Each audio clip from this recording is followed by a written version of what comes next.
अस्सलामु अलैकुम व रहमतुल्लाहि व बरकातुहु। नहमदुहु व नुसल्ली अला रसूलिहिल करीम। अम्मा बअद। फ़अऊज़ु बिल्लाहि मिनश शैतानिर रजीम। बिस्मिल्लाहिर रहमानिर रहीम। रब्बि इश्रह ली सदरी व यस्सिर ली अमरी वहलुल उक़दतम मिन लिसानी यफ़क़हू क़ौली। सूरतुल फ़ातिहा हत्वන ආයතය අද बिस्मिल्लाहिर रहमानिर रहीम। सिरातल लज़ीना अनअमत अलैहिम गैरिल मग़्दूबि अलैहिम वलद्दाल्लीन। ඔබ ආශිර්වාද කළ අයගේ මාර්ගයයි ඔබ අප්‍රසාදය පළ කරන අයගේ හෝ නොමග ගිය අයගේ මාර්ගය නොවේ. ගෛරිල් මග්දූබි අලෛහිම් වලද්දාල්ලීන්.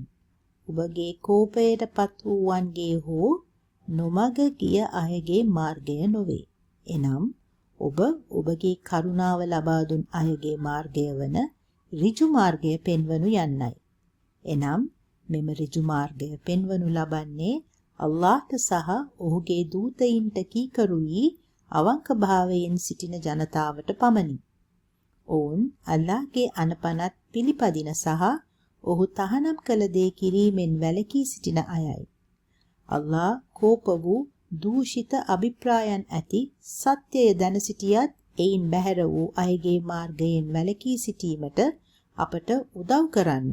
තවද නුමග යවන ලද සැබෑ දැනුම අහිමි වූ සහ එහි ප්‍රතිඵලයක් ලෙස නිවැරදි මාර්ගය සොයා ගැනීමට නොහැකිව නොමග යමින් සිටින අයගේ මාර්ගයෙන් වැළකී සිටීමට අපට උදව් කරන්න. අල්ලාහ් නැත යන ප්‍රතික්ෂේප කිරීම නැවත නැවතත් පවසන්නේ ඔහු මෙහි විස්තර කළ මාර්ග දෙකම වැරදි බව තහවුරු කිරීම පිණිසයි. මෙම මාර්ග දෙක කිතුණුවන්ගේ සහ යුදෙව්වන්ගේ මාර්ගය වන අතර මුස්ලිම් වරුන් ඒවායින් වැළකී සිටීමට ප්‍රවේශම් විය යුතු කරුණකි. සත්‍යය පිළිබඳ දැනුම සහ ඒ අනුව ජීවත් වීම මුස්ලිම් වරුන්ගේ මාර්ගය වේ. සංසන්දනය කිරීමේදී යුදෙව්වන් ආගම ඇදහිීම අත්හැර දැමූ අතර කිතුණුවන් සැබෑ දැනුම නැති කරගත. යුදෙව්වන් කෙරෙහි කෝපය පහළ වූයේ මේ නිසාය. නොමග යවන ලද ලෙස විස්තර කරන්නේ කිතුණුවන්වය. නොදන්නා අය මෙන් නොව සත්‍යය දන්නා නමුත් එය ක්‍රියාත්මක කිරීමෙන් වැළකී සිටින අය කෝපයට සුදුසුය. කිතුණුවන්ට සැබෑ දැනුම සෙවීමට අවශ්‍ය වුවද එය සොයා ගැනීමට නොහැකි වී ඇත්තේ ඔවුන් එය නිසි සම්පත් වලින් නොසෙවූ බැවිනි. මේ නිසා ඔවුන් නොමග යවන ලදී. නමුත් යුදෙව්වන් කෙරෙහි අල්ලාහ්ගේ කෝපය වඩාත් සුවිශේෂී ගුණාංගයක් යයි අල්ලාහ් යුදෙව්වන් ගැන පැවසීය. අදී බින් හාතිම් තම ඉස්ලාම් ආගම නබිතුමාණන් හට ප්‍රකාශ කළ විට නබි සල්ලල්ලාහු අලයිහි වසල්ලම්ගේ මුහුණ සතුටින් බැබලෙනු දුටුවේය. නබිතුමාණන් මෙසේ පැවසීය. ඉන්නල් මග්දූබ අලයිහිමුල් යහූදු ව ඉන්නල් දාලීන නසාරා. එනම් කෝපය උපයාගෙන ඇත්තේ යුදෙව්වන් වන අතර නොමග යවනු ලබන්නේ කිතුණුවන් යයි නබිතුමාණන් පැවසුවේය. සූරතුල් ෆාතිහාහි සාරාංශය. ගෞරවනීය සූරතුල් ෆාතිහාහි අල්ලාහ්ට ප්‍රශංසා කිරීම සහ ස්තුති කිරීම, ඔහුව මහිමයට පත් කිරීම සහ ඔහුගේ අලංකාර නාමයන් සහ උසස් ගුණාංග සඳහන් කරමින් ඔහුට ප්‍රශංසා කිරීම ඇතුළු ආයත් 7ක් අඩංගු වේ. එය මරණින් මතු ජීවිතය ගැන සඳහන් කරයි. එනම් නැවත නැගිටීමේ දිනය වන අතර අල්ලාහ්ගේ සේවකයන්ට ඔහුගෙන් ඉල්ලා සිටීමටත් ඔහුට ආයාචනා කිරීමටත් සියලු බලය සහ ශක්තිය ඔහුට පමණයි යයි ප්‍රකාශ කිරීමටත් උපදෙස් දෙයි.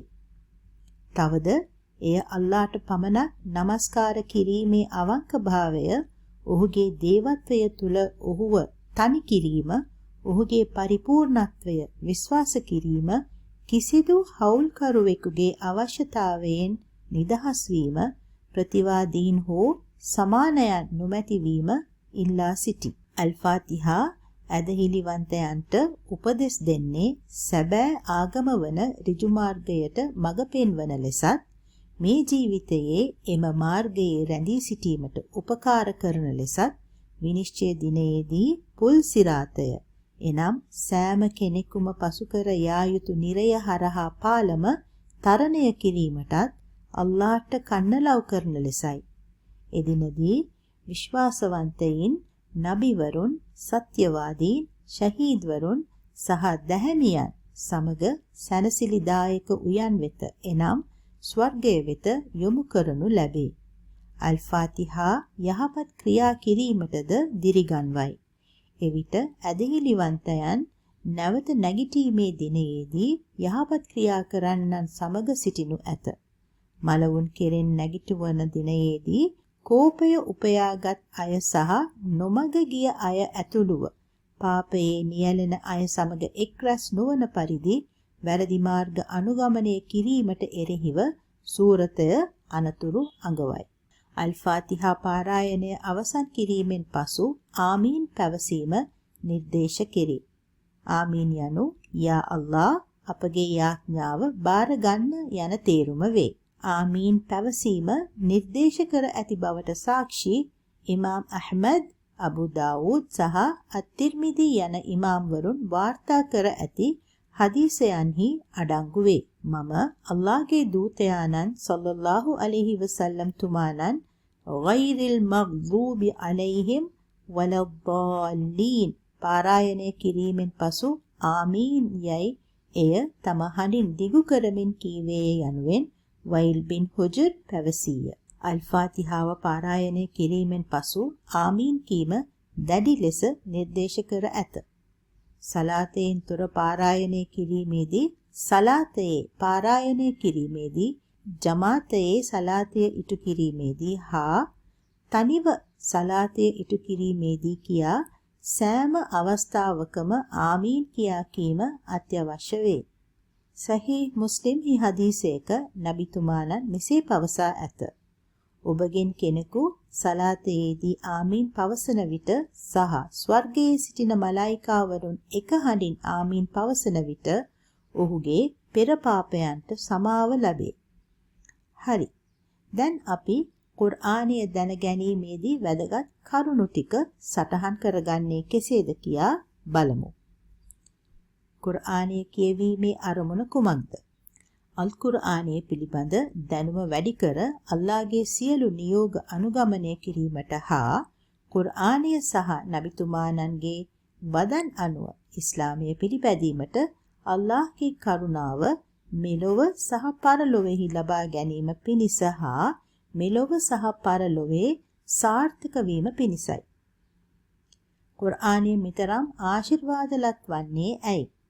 එහි අතිමහත් ප්‍රතිලාභ පුළුල් දැනුම, මඟ පෙන්වීම සහ රෝග සුව කිරීමේ හැකියාව අඩංගු වන බැවිනි. සූරතුල් ෆාතිහාවේ අතිශය ගුණාංගයන් කුමක්ද? මෙම සූරතයේ ශිෆා එනම් රෝග සුව කිරීමේ ගුණය හා මෙම සූරතය පාරායනය කිරීමෙන් පසු ඉල්ලනු ලබන දුආ සඵල වීම තවද කුර්ආනයේ ඊටමත් උත්තරීතර සූරතයක් වන අතර සලාතය මෙම සූරාව පාරායනය නොකර සම්පූර්ණ නොවේ. අඌදු බිල්ලාහි මිනෂ් ෂයිතානිර් රජීම් කියවිය යුත්තේ ඇයි? ෂයිතාන්ගේ නපුරෙන් ආරක්ෂා වීම සඳහා. අඌදු බිල්ලාහි මිනෂ් ෂයිතානිර් රජීම් පාරායනය කිරීමෙන් ලැබෙන ප්‍රයෝජනය කුමක්ද? මිනිසා අල්ලාහ්ගේ ආරක්ෂාව යටතේ සිටින අතර කිසිදු බාධාවකින් තොරව ඉස්ලාමය පිළිපැදිය හැක. ෂයිතාන්ගේ කෙඳිරිලි නැත්නම් වස්වසා වලින් බේරී සිටිය හැකි වේ. එනිසා කුර්ආනයේ නිවැරදිව හා පැහැදිලිව තේරුම්ගෙන ඍජු මාර්ගය අනුගමනය කර ස්වර්ගයට ළඟා විය හැකිය. සූරතුල් ෆාතිහාව හඳුන්වන අනෙකුත් නම් කුමක්ද? එය ඔබ මේ තෆ්සීරය හරියට අහලා තියෙනම් ඔබ මේකට පිළිතුර දන්නවා. බිස්මිල්ලාහි තේරුම කුමක්ද? අල්ලාහ් යන වචනයේ නිවැරදි තේරුම කුමක්ද? බිස්මිල්ලාහි තේරුමත් ඔබ හැමෝටම දැනට දන්නවා ඇති, දැනගෙන ඉන්න ඕනේ. ඊට පස්සේ අල්ලාහ් යන වචනයේ නිවැරදි තේරුම කුමක්ද? ආදරයෙන් හා ගෞරවයෙන් নমස්කාර කිරීමට සුදුසු දෙවියන් වේ. කුමන අවස්ථාවන්හිදී බිස්මිල්ලා පාරායනය කළ යුතුද? සෑම ක්‍රියාවකටම පෙර කීම වඩා සුදුසු වේ. උදාහරණයක් ලෙස කෑමට පෙර, ඇඳුමක් පැළඳීමට පෙර, වැසිකිළියට යෑමට පෙර, නිවසින් පිටවීමට පෙර හා ඇතුළු වීමට පෙර, නිින්දට යෑමට පෙර, වාහනයකට ඇතුළු වීමට පෙර, කරදරයකදී, මෛත්‍යක් වළලන විට. ඒ වගේම ශරීරයේ කිසියම් වේදනාවක් තිබේ නම් බිස්මිල්ලා යයි තුන්වරක් කියා ඉන්පසු අඌදු බිල්ලාහි ව කුදුරතිහි මින් ශර්රි මා අජිදු ව උඛාදිර් කියා හත් වතාවක් කියවීමෙන් ඔබට සුවයක් ලැබේ. හම්ද් යන වචනයේ තේරුම කුමක්ද? ආදරයෙන් හා ගෞරවයෙන් කරන ලද ප්‍රශංසාව. අල්ලාහගේ ප්‍රශංසාව කවුරුන් විසින් කියනු ලැබේද? අල්ලාහ් ඔහුගේ ප්‍රශංසාව කරනු ලබයි. තවද මලායිකාවරුන්, නබිවරුන්, මිනිසුන් හා සෑම මැවීමක්ම ඔහුව ප්‍රශංසා කරයි.